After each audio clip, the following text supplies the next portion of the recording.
Good day, class. This will be the part 2 of our recorded lecture ng Module 2. No? So, nung part 1, na-discuss na natin si sample space, events, event diagram, na-visualize natin paano gumawa ng sample space. Now, as I said dun sa Module 1, this Module 2, we will be focusing more on the counting rules, tsaka probability rules or axioms of probability. Now, what is counting rules? Kung sa first video, inisa-isa natin yung paggawa ng sample problems, nasabi ko rin noon na yung ganung way, inefficient siya pagdating sa mga large sample sets. Okay? So, dun ngayon papasok si counting rules. Basically, counting rules are the fundamental principle na ginagamit natin para ma-avoid natin na mag-list every single possibility. So, basically, ginagamit siya for efficiency para mas madali nating ma-compute yung probability ng isang event kung yung mga possibilities na kailangan nating i-consider ay sobrang dami. Okay, so, yun nga, impractical yung paglilista isa-isa kapag large sets yung kailangan nating i-consider.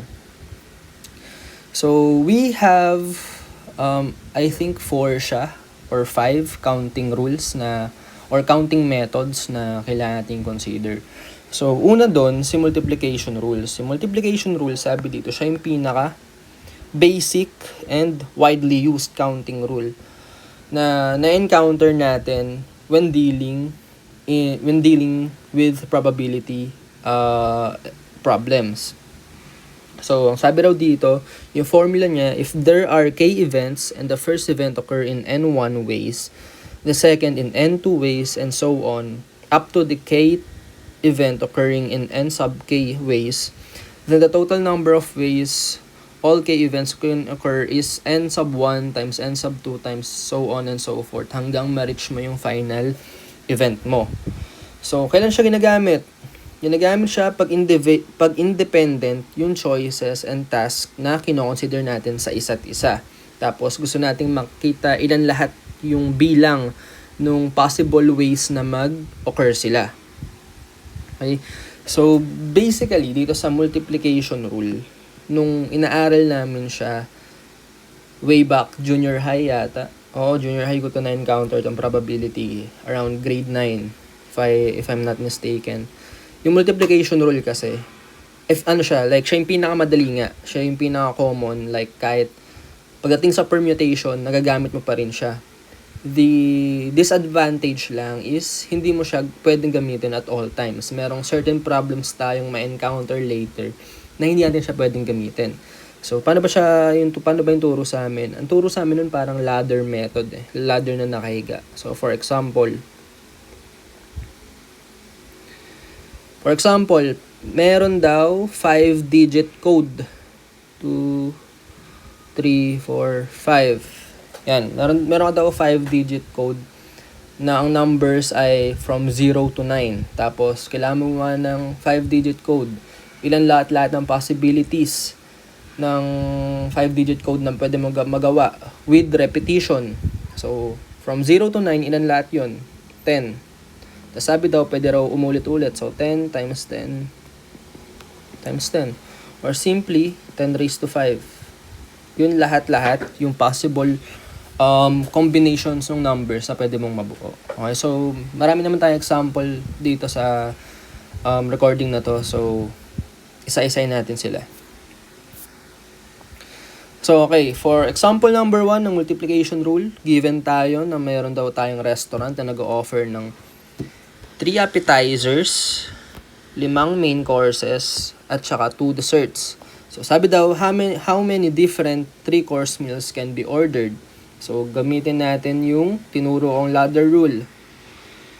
Sabi daw, ang kailangan nating unahin, tatlong course meals daw dapat. So, meron tayong 1, 2, 3, or yung appetizer, yung main course, saka yung dessert. Sa appetizers, meron tayong 3. Sa main course, meron tayong 5 possible na pagpilian. Sa dessert, meron naman 2.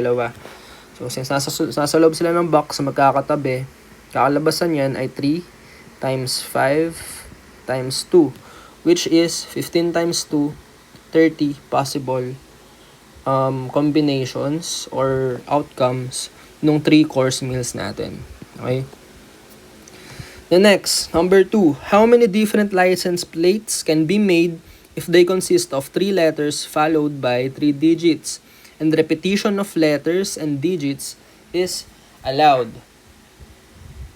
Okay, so pagdating naman dito, tulad ng mga license plate na nakikita natin, example, dito sa Pilipinas, ang license plate natin, meron 3 letters, pwedeng A, B, C, tapos katabi niya, 1, 2, 3. So, ilan daw lahat-lahat ng license plate na kaya mong ma-produce kung allowed yung repetition ng letters tsaka digits. Unahin natin si letters. Kay letters, ilang letters meron sa alphabet? 26 times pangalawang letter, 26 ulit kasi pwede repetition. Pangatlong letter times 26 times sa digit, ilan lahat-lahat? Pwedeng 0 up to 9. So, ilan yun? 10. Times 10 times 10. Na-consider mo na lahat ng tatlong to. Kakalabasan, total number of plates na kaya mong ma-produce gamit yung ganyang combination ng letters and words ay 6 times 26 times 26 times 9. Papatak siya ng 17,576,000 number of plates. So, sana sinasabayan nyo ako sa pag-compute para nati-check nyo rin kung tama ba yung napipindot ko sa calcu or yung nakuha kong sagot. Next, sample number 3. Sabi, how many 7-digit phone numbers are possible if the first digit cannot be 0 nor 1 and there are no other restrictions on the remaining digits? Okay, so, meron daw tayong 7.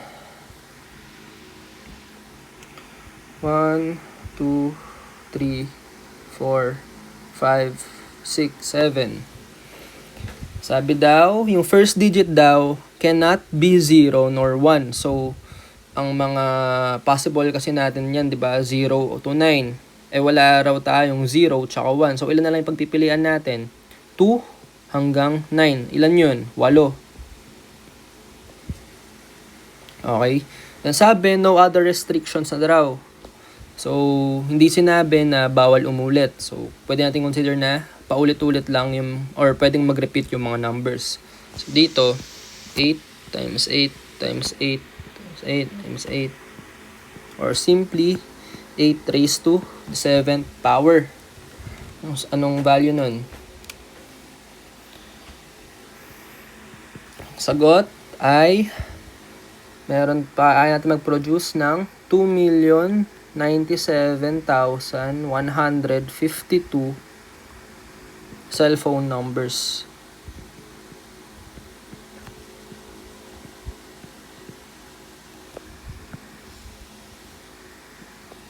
Okay. Then, ito pa, mga ibang sample problems ng multiplication rule. Sabi dito, you have 3 shirts. Itong una, meron ka daw 3 shirts, 4 pants, tsaka 2 pair ng sapatos. How many outfits can you make? So, syempre, meron kang, kung mag-outfit ka, meron kang pantaas, pambaba, tsaka sapatos. So, sa pantaas, meron kang daw 3 choice. Sa pambaba, meron kang 4 na choice. Sa sapatos, meron kang 2. So, simple lang. Multiply natin sa isa't isa. 3 times 4, 12 times 2 ay 24. Okay. Ito yun. The next, sabi daw, meron tayong padlock na merong 3 dial. Yung padlock mo, meron kang 3 dial. Each digit, 0 to 9 yung option. Tapos, repetition is allowed daw. So, 0 to 9 ay 10 option. 10 raised to the 3rd power or 1,000 possible combinations. Yan yun. Then, next, how many 7-digit phone numbers? Ito yung sinolve natin kanina. So, lumabas ay, teka, bakit magkaiba? Wait lang, ano sabi dito? Okay, sorry. So, dito pala ang sabi, first digit lang yung bawal maging 0 nor 1. So, ibig sabihin, sorry. Buti nakita ko doon. Etong mga sumunod na 6 digit, 0 to 9 ulit yung options na pwede mo i-consider. So, ito yan. Yan. Or simply, 8 times 10 to the 6th power. Or, ang kakalabasan nga ay 8 million possible phone numbers. Sorry. So, yun i-double check nyo yung mga words ng sentence kasi usually dun nga nagkakaroon ng common mistakes pagdating sa probability kung paano intindihin yung question. The next, isang type ng multiplication rule is yung factorial. Familiar naman siguro kayo sa factorial, no? Kunyari, n factorial is equal to n times n minus 1 times n minus 2, so on and so forth. Hanggang ma-reach mo yung 1. Na ma-reach ka sa number 1. For example, given ka ng 5 factorial. Ang 5 factorial ay equal to 5 times 4 times 3 times 2 times 1. Dapat alam nyo na yan. High school pa lang tinuturo na yan. Especially kung nasa STEM track kayo. Then, kailan daw natin gagamitin yung factorial? Para lang siyang multiplication rule pero ginagamit siya kapag yung distinct object mo ay merong specific order or usually kapag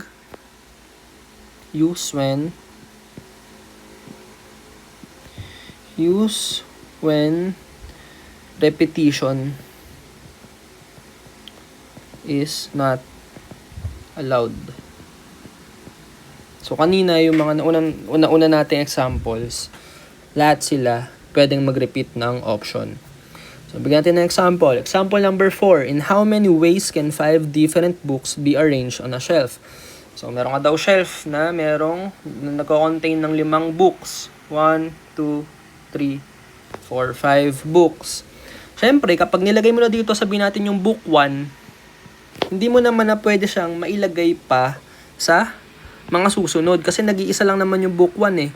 'Di ba? Kasi nga 5 different books siya. Iba-iba raw. 5 different books. So, paano natin susulat yan? Sa unang shelf, kung diyan magsisimula sa kaliwa, meron kang 5 option. Okay? Ngayon, nakapaglagay ka na ng isa, pagdating sa susunod na shelf, meron ka na lang ilan? 4 na lang. Nabawasan na ng isa eh. Tapos, sa pangatlong shelf, 3 na lang. Sa pangalawang shelf, pang-4 na shelf, 2 na lang yung option mo. Tapos, ito yung natitirang isa. So, kakalabasan yan, 5 factorial nga siya kasi equal siya sa 5 times 4 times 3 times 2 times 1. Sa calcu nyo, meron yan. Merong rekta na yung factorial. Hanapin nyo na lang kasi iba-iba yung position nila. Pero usually yan makikita nyo na parang kailangan nyo pindutin yung shift. Shift, tapos yung button na nakasulat sa taas, x factorial. Yan yung hanapin nyo sa calcu nyo.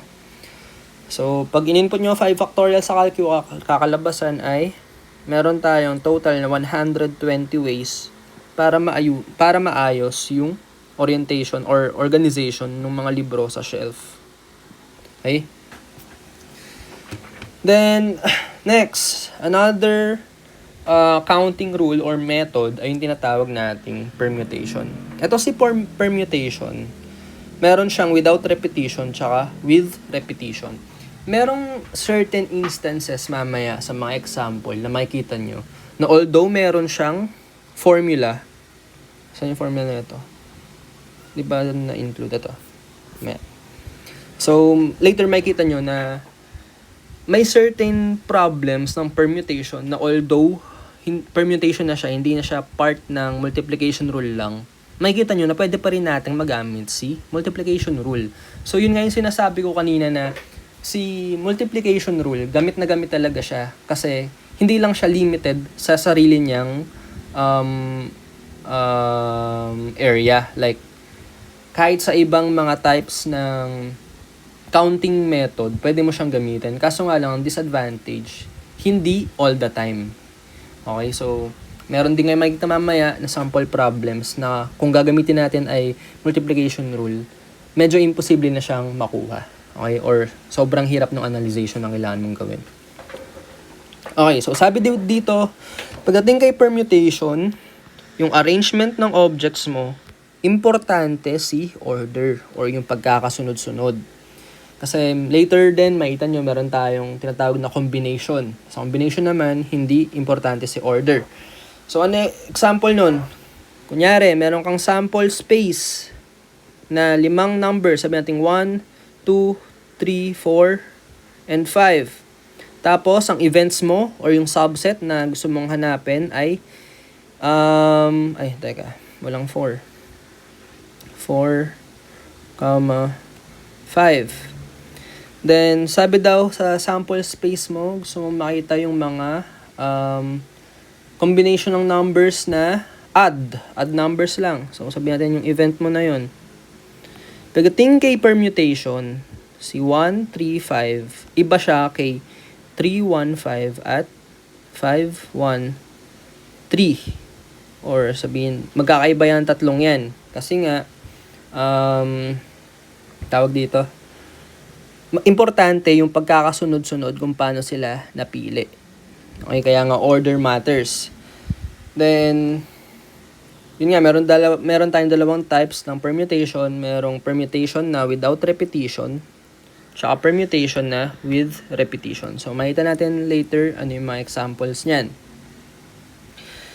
Simulan natin kay permutation without repetition.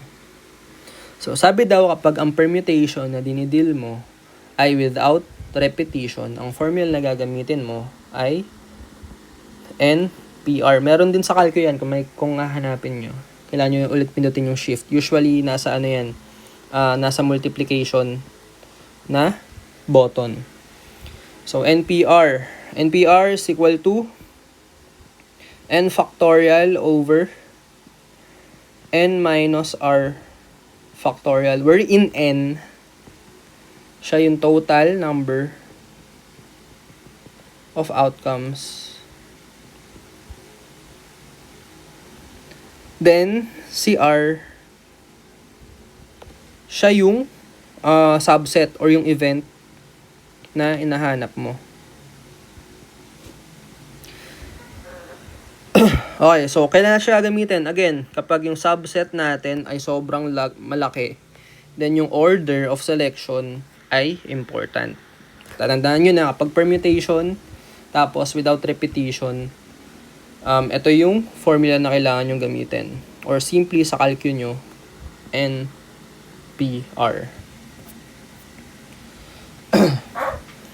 Okay, so sample number 5. In a competition with 10 participants, how many ways can gold, silver, and bronze medal be awarded? So, bakit siya naging permutation? Kasi, yung pagkaka-arrange niyan, gold, silver, at bronze, importante yan.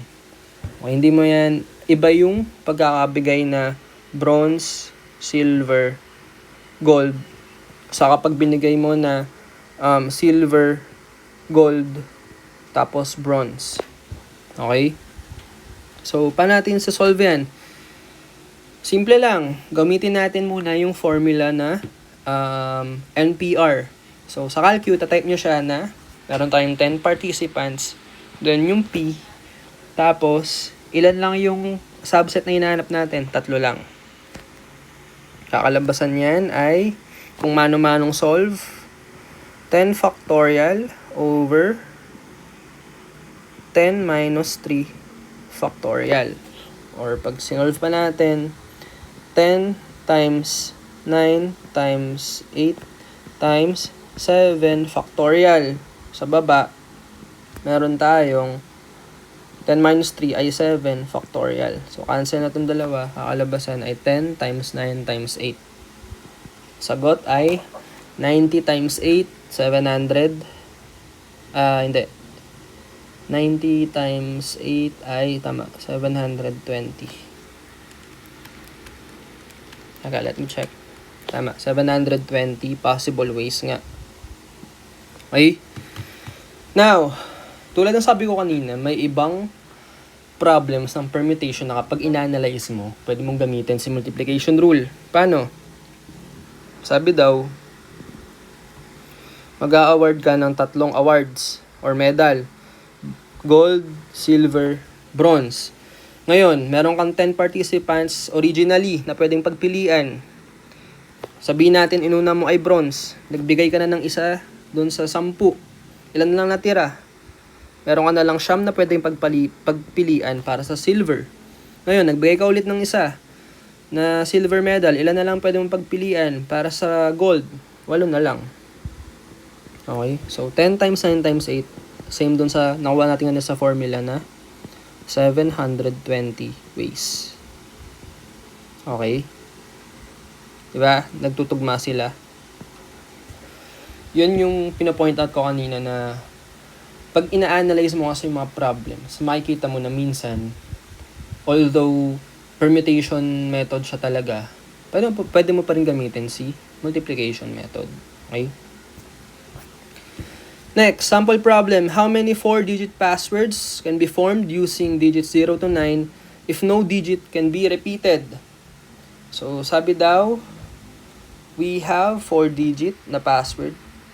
Kung babasahin mo pala yung problem, makikita mo na ano lang din siya. Basically,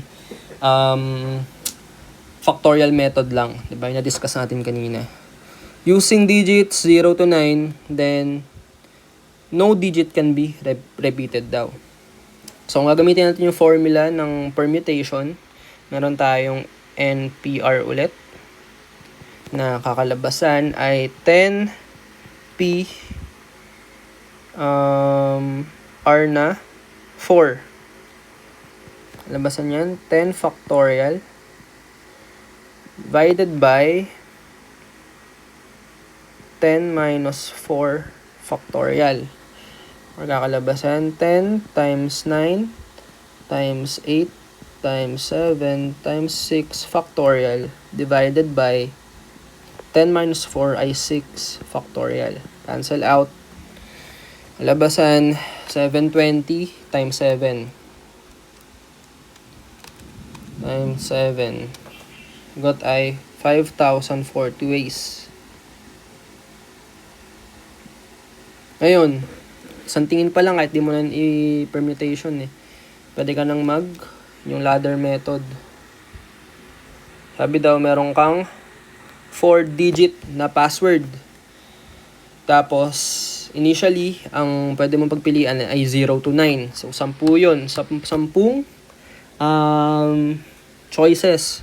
Ngayon, nakapili ka na ng isa, nabawasan na yung 10. Pumili ka ulit, nabawasan yung 9. Pumili ka ulit, nabawasan yung 8. 10 times 9 times 8 times 7. Same lang dito.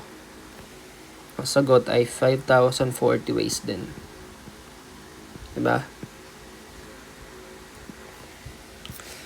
Next, sample number 7. 2 officers, president and vice president, are to be chosen from a class of 26 students. How many different choices of officers are possible if student A will only serve if he is the president? Okay? So, dito, hindi lang isang scenario yung kailangan nating i-consider kasi nagkaroon na tayo ng condition. Sabi daw, out of 26 students, 2 officer yung kailangan piliin. Si president at si vice president. Ilang ways daw tayo pwedeng pumili kung si student A magsaserve lang siya kapag president. So, bigay tayo ng unang case. Case 1. Pinagbigyan na si student A ay president. Okay? So, case 1 natin, masyadong malaki. Case 1 natin, Dalawang officer, di ba? Dalawang officer. Sabihin natin dito president, dito vice president. Sa case 1 natin, pinagbigyan si student A na siya na agad yung maging president. So, ilan lang pagpipilian natin sa president? Isa lang. Si student A. Sa vice president, 26 students minus si student A na president. So, ilan na lang pagpipilian natin? 25. Kakalabasan yan, 25 ways na pwedeng magawa yung case 1 natin.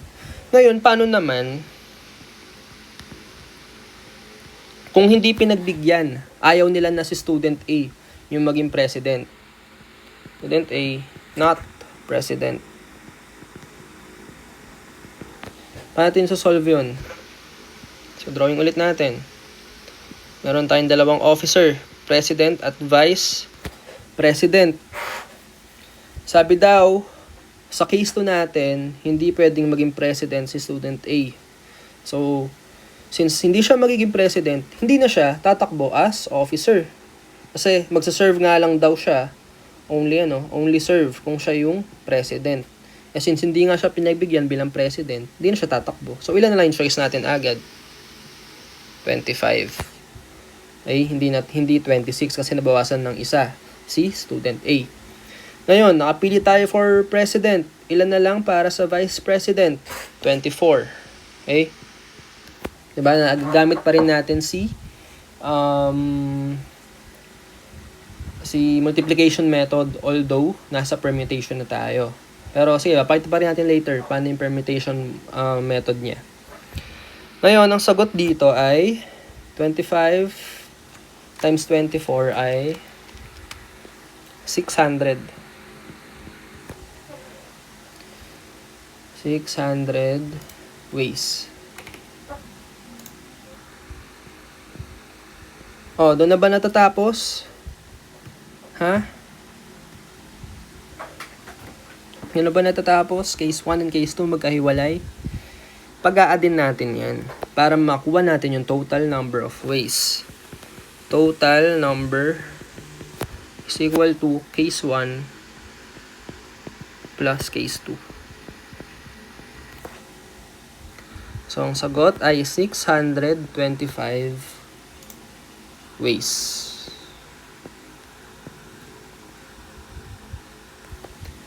Okay? Wait lang. Okay. I-double check ko lang tama yung sagot. 625 ways. Sir, bakit natin pinag-add? Bakit natin pinag-add? Bakit hindi natin minultiply or sinubtract? Pagdating kasi sa counting rules, meron tayong kino-consider na words. Pag sinabing and, ang gagawin mo dyan ay multiply. Pag sinabi mong or, ang gagawin mo dyan ay addition. So, tandaan nyo yan importanteng concept yan kasi magagamit natin yan hanggang sa mga susunod pa na examples. Sir, dito naman sa question, wala namang nakasulat na and o kaya or. Pero kasi, saan natin siya nakita? Dito sa paggawa ng case natin. 'Di ba? Kanina, case 1 natin si A president. Or meron tayong case 2 na si class A, ay si student A ay hindi pwede maging president. Okay? So sana clear 'yun Again, tandaan niyo 'to, 'wag niyo kakalimutan 'yan. Kapag indicated sa problem and matik 'yun, gagawin niyo na agad sa makuha yung mga nakuwang number of outcomes or kahit dun sa probability, gagamitin nyo ay multiplication. Kapag naman or, gagawin nyo ay addition. Clear? Sana clear yun sa inyo. Okay, so for sample number 8 naman, halos same lang sa sample number 7. Pero this time naman, ang condition natin ay si student A and B will serve together or not at all. So, kanina, sinolve natin yung sample problem number 7 na multiplication rule. This time naman, gamitin natin yung formula ng permutation. So, remember, formula ng permutation ay NPR. So, unahin natin yung case Case 1. A and B, pinagbigyan sila. Officer daw silang dalawa. Ngayon, since officer silang dalawa, sila lang yung dalawang pagpipilian. Okay? So, ano na lang yung magiging R natin? Since pareha silang officer, pwede pa rin kasi na magpalit sila na kunyari, si student A, siya yung president, si B, siya yung VP. Then, isa pang option, si student B naman yung president, si student A naman yung VP. So, R natin ay 2 rin. Kakalabasan yan, 2P2 or 2 factorial over 2 minus 2 factorial. Sir, paano yan? 0 factorial yung nasa baba. Kung maaalala nyo, or kahit i-search nyo, or i-try nyo sa calcul nyo, type nyo 0 factorial. Anong kakalabasan? 0 factorial ay equal to 1. So, 2 times 1, 2 divided by 1 ay 2. Okay? So, yan yung dalawang ways sa case 1 natin. Next, case 2. Paano naman kapag A and B, hindi rin sila pinagbigyan? Not officer. Ang sabi nila, kung hindi raw sila magsaserve ng sabay, hindi na sila tatakbo, parehas. So, paano na yun? Yung N natin, or yung total number sa pwedeng pagpilian, ay ilan na lang? 24. Bakit? 26 students minus silang dalawa. 1, 2. So, 26 minus 2 ay 24. Then, si R ay ilan na lang? Dalawa pa rin, yung dalawang pagpipilian. So, kakalabasan yan ay 24 P2 or equal to 24 factorial over 24 minus 2 factorial. Pakitype na sa calcul, hindi ko na yan iisa-isahin. Kakalabasan yan dapat ay ilan? Calcul ko rin, teka. 24 factorial divided by 24 minus 2, 22 factorial.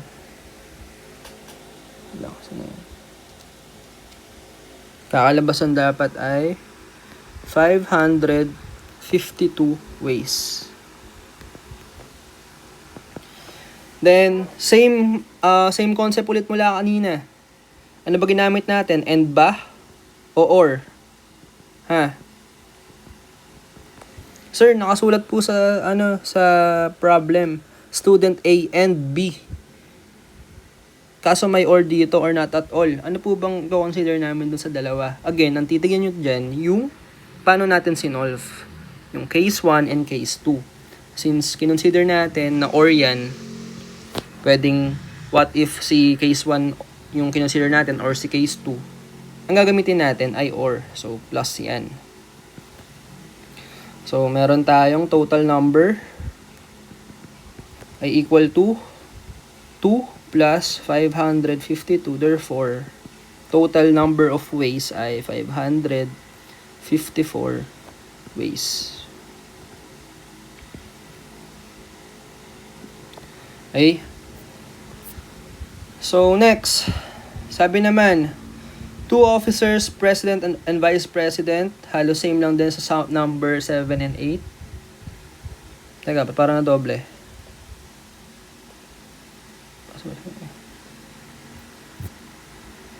Okay. So, dito naman sa number 9, ang condition natin ay student A and B will not serve together. So, ibig sabihin, si student A, pag nag-serve siya, ayaw niyang kasama si student B. Kung kanina, bati sila, ngayon naman, mag-aaway na sila. Then, vice versa naman.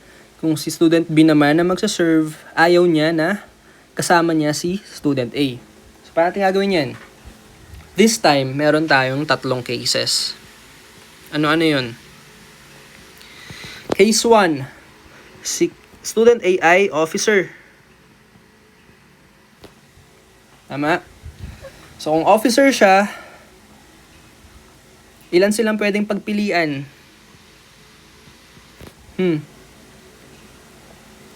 Kung officer si Class A, hindi kasama sa pagpipilian si student B.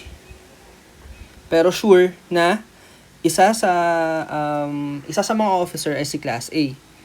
So this time, gawin natin na multiplication rule para mas madaling makita.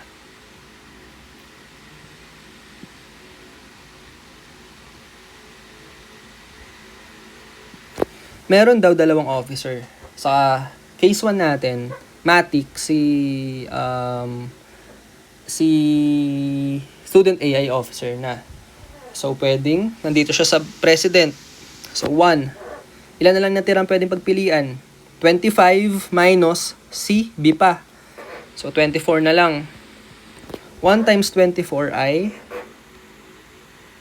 24. Paano yun? Paano naman kapag si A ay vice president? Kasi dito sa instance na to, siya ay president. Paano naman pag VP siya? So, kabaliktaran lang. 24 dito, then dito si student A. 24 plus 24 ay 48. Okay, 48 ways. Then, case 2. Si B naman yung officer. Same process. Pwedeng dito muna siya sa president. Tapos, 24 options sa vice president. And then, kung VP naman siya, same process. 24, kakalabasan ay 48 din. Now, ano si case 3? Si case 3 naman, hindi sila officer parehas. Okay? So, paano yun? Same lang sa problem number 8 kanina. Kung hindi sila magsiserve parehas, edi ilan na lang yung options natin? 24 tsaka 23. 24 times 23 is 552 ways ulit. Ngayon, anong ginamit ulit natin sa pag-solve? Ginamit natin si word na OR. Tandaan yan ha. So, kung OR, pag-add natin lahat-lahat. Total number ay 48 plus 48 plus 552 which is equal to 648 total number of ways.